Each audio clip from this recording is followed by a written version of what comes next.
What's going on, guys? It's Cimo. So today I'm posing the question, should you buy Dark Neostorm? Now, I know the meme of this series is always, oh, Alex is just gonna say don't buy boxes, buy singles. But in this video, I want to go ahead and show why that's the case, but also more so discuss from an investment standpoint how you should be approaching this set. Because keep in mind, this set is not going to be reprinted in the 2019 Megatins, so there is a lot to discuss in that regard, and that's what I want the crux of this video to focus on. So without further ado, let's go ahead and get right into it. So when it comes to Dark Neostorm, just like any other product, you know, buying the boxes is typically something that's not going to have a favorable return. And the reason for that is because of the fact that most of your value is going to be held within the secret rares. Now, there are very few odd exceptions when it comes to Dark Neostorm, and we're going to cover those in a little bit, but let's go ahead and take a quick look at what we have to start with here. So no material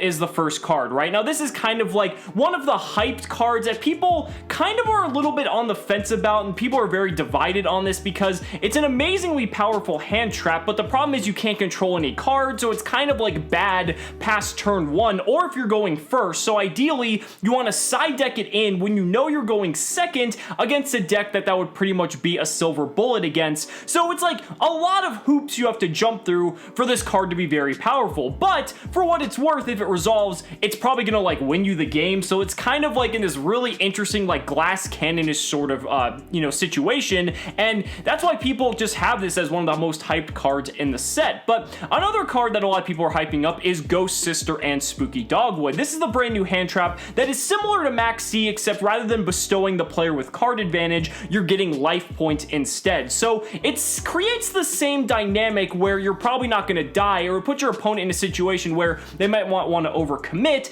But specifically for the TCG, because of our brand new end of match procedures, this card is going to be especially devastating because effectively, if you know you're going to go into time, you could like side deck Ghost Sister and Spooky Dogwood in. If your opponent does any effect that would special summon a monster, you chain this, you gain life points, and you probably win before your opponent's turn even ends. So seems pretty fair, right? So that's why a lot of people are kind of thinking, oh, this might be the way to go, but I guess we'll just have to see how that plays out.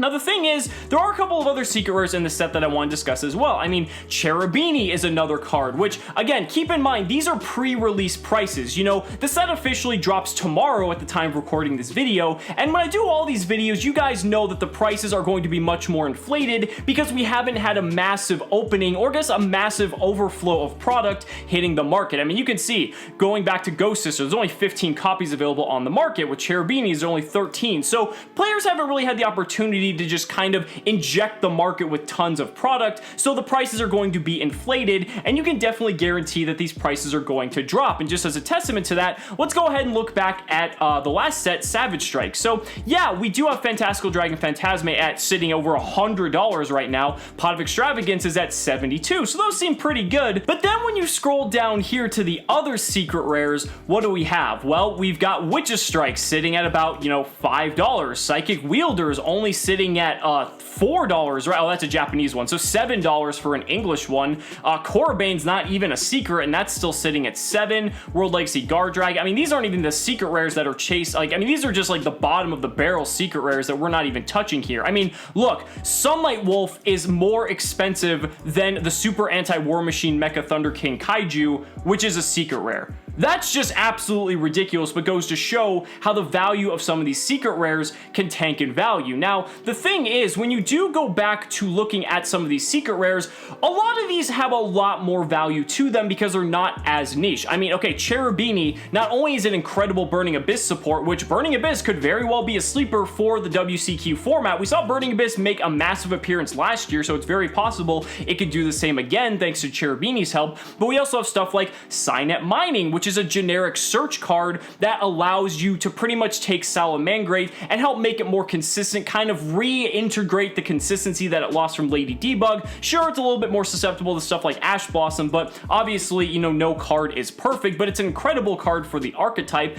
You even got Mech Knight Crusadia Avramax, which currently sitting at 32. I don't think this price is going to hold at all, but this is one of those generic Link 4s that is just very good overall, and you're probably just going to want to have a single copy of it just on hand, because it's something that it's just a very decent card for what it is, and it actually has a lot of good abilities, just protecting itself from being targeted, making it so that your opponent can't attack your monsters in battle, and then it like shuffles a card if it leaves the field. Like, it does a lot of really good things, and I think that's why you're just going to want to have at least one of this on hand, and that's why the price point I feel like is going to kind of hover around the $10 range once everything settles. Dingirsu. Now this is another card I want to discuss, because this card, keep in mind, this is an ultra rare, and it's at $33. Like, that is just insane. Now let's go ahead and take a look back here at Savage Strike. Borreload Savage Dragon was the Chase Ultra out of that set. This is a Synchro monster, keep in mind, and this is sitting at 15 bucks.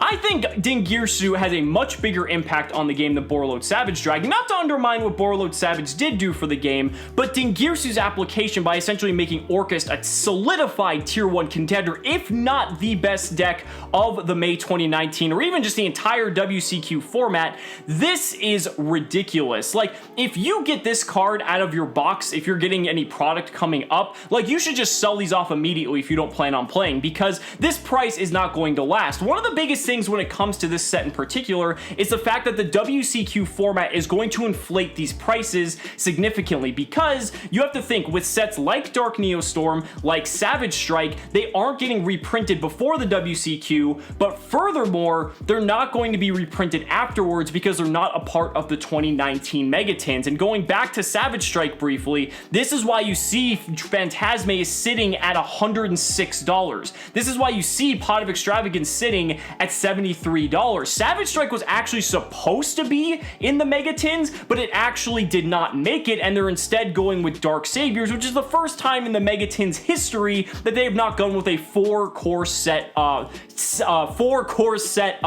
selection for the cards in there. And I think a lot of players are pretty upset about that, but the thing is, the WCQ format is going to inflate a lot of the prices, because anyone who's playing during this time needs to have their cards, and if some of these cards do not have a reprint, then you're shit out of luck, and this is the only way that you're going to get them. However, this does make it an incredible investment opportunity, because if you get into the set now, or if you're able to get cards for cheap, because some of these cards are going to be lasting for a very long time before they get a reprint, there's an opportunity that if they happen to spike in price because they see a surge in popularity or whatever it may be, you have the opportunity to actually make some pretty decent money.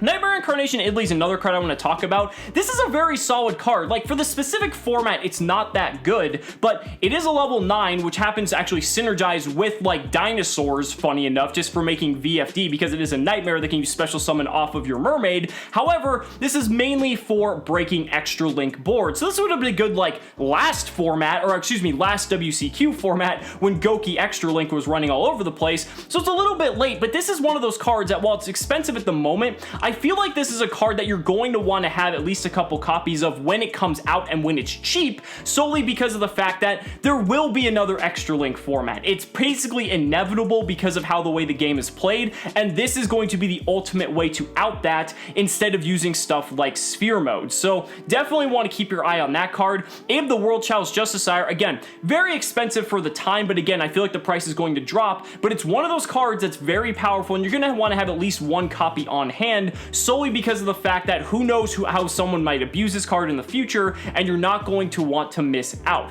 Basically, the point I'm trying to drive at here is, the interesting thing about Dark Neostorm to me is that it's kind of in a rock and a hard place, because you need the cards from Dark Neostorm for the WCQ format, but a lot of these cards aren't going to have any reprints, so the prices are going to be exorbitantly high and inflated as a result of that. So basically, the ultimate advice that I have to give to you guys is that when it comes to buying Dark Neostorm, you should buy the cards that, if you plan on playing in the WCQ, get what you need, but basically, if you're not planning on playing, just sell them off instantly, because the thing is, once the WCQ format comes to an end, we enter the slowest phase of Yu-Gi-Oh! Throughout the entire year. There's no large events. Pretty much the entire summer is dry, unless you plan on playing at your locals, or if there's any other tournaments, like say a Pro Play Games tour event or something like that, that they happen to be running at that time. There's no regionals, there's no YCSs. It's a very slow time time for Yu-Gi-Oh! Until we get back up into about late August when those regional and YCS seasons start kicking off. So my ultimate advice to you is, if you want to buy cards from Dark Neostorm,